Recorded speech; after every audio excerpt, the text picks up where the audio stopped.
ఏ ఆటంకాలు లేకుండా పెళ్లి జరగాలని గుడికెళ్ళి మొక్కున్నావా అమ్మి?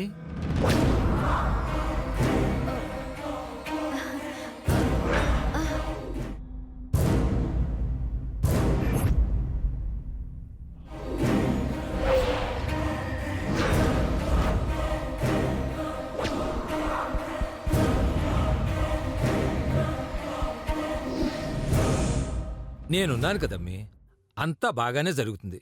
నువ్వెందుకు టెన్షన్ పడుతున్నావో నాకు తెలుసమ్మీ. ఎలాంటి గొడవలు జరగవు, సరేనా అమ్మీ? అంకుల్, ఇంకొక సర్ప్రైజింగ్ న్యూస్. ఏంటి బాబు అది? సాయంత్రం బ్యాచులర్స్ పార్టీ అరేంజ్ చేశాను, మీరంతా తప్పకుండా రావాలి. బ్యాచులర్స్ పార్టీనా? అదేం పార్టీ బాబు? మీరు రండి, వస్తే మీకే తెలుస్తుంది కదా. అక్కడ మీకు చాలా చాలా కొత్త విషయాలు కూడా తెలుస్తాయి. అదేంటో ఇప్పుడే చెప్పొచ్చు కదా బాబు. అన్ని ముందే చెప్తే వరుదినికి సర్ప్రైజ్ ఏముంటుంది అంకుల్.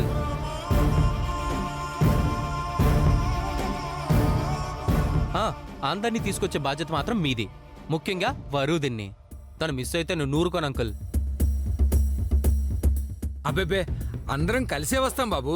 మీకెందుకు? వీళ్ళందరినీ తీసుకొచ్చే పూచి నాది, నేను తీసుకొస్తాను కదా. నాకు తెలుసు అంకుల్, మీరు మాట ఇచ్చారంటే దానికి తిరుగే లేదు. ఉంటాను అంకుల్. మంచిది బాబు.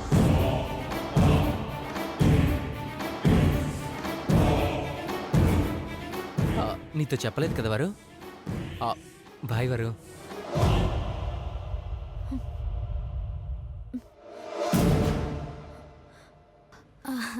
వరు రా.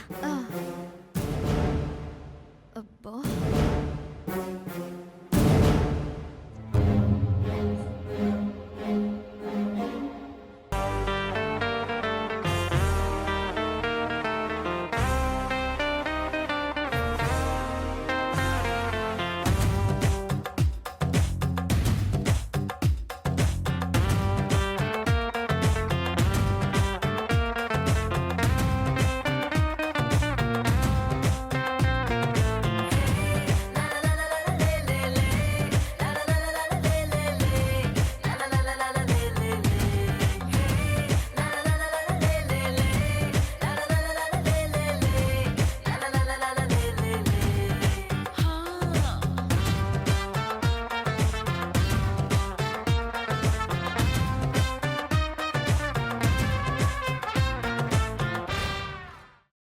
అమ్మా, అలాంటి వాళ్ళది నిజమైన ప్రేమ కాదు, అది వ్యామోహం.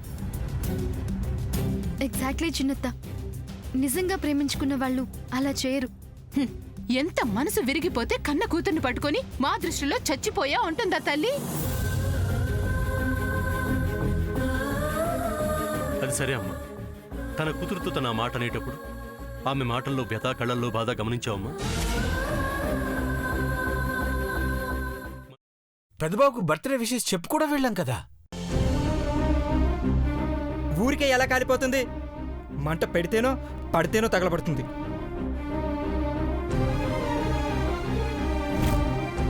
కరెక్ట్ చిన్నబాబు, నీకొచ్చినట్టే నాకు డౌట్ వచ్చింది. పార్వతే షర్టును తగలబెట్టిందనుకుంటా.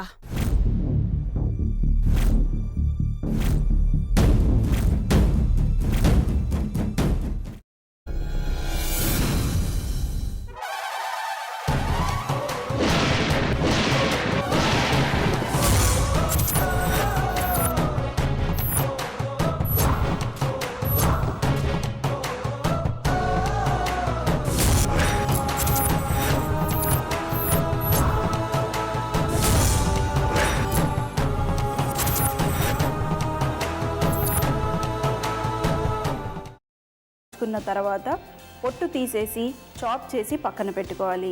ఒక ప్యాన్లో కొద్దిగా నూనె వేడి చేసి అందులో ఆవాలు, మినప్పప్పు, శనగపప్పు, కరివేపాకు, సన్నగా తరిగి పెట్టుకున్న ఉల్లిపాయలు వేసుకుని 1 నిమిషం పాటు వేయించుకోవాలి. ఆ తర్వాత కాల్చి కట్ చేసి పెట్టుకున్న వంకాయని కూడా అందులో వేసుకుని బాగా మిక్స్ చేసి బౌల్లోకి ట్రాన్స్ఫర్ చేసుకుని అందులో తగినంత చిక్కటి పెరుగు లేదా పల్చటి పెరుగు వేసుకుని మిక్స్ చేసి అన్నంతో కానివ్వండి, చపాతీతో కానివ్వండి సర్వ్ చేసినా చాలా బాగుంటుంది.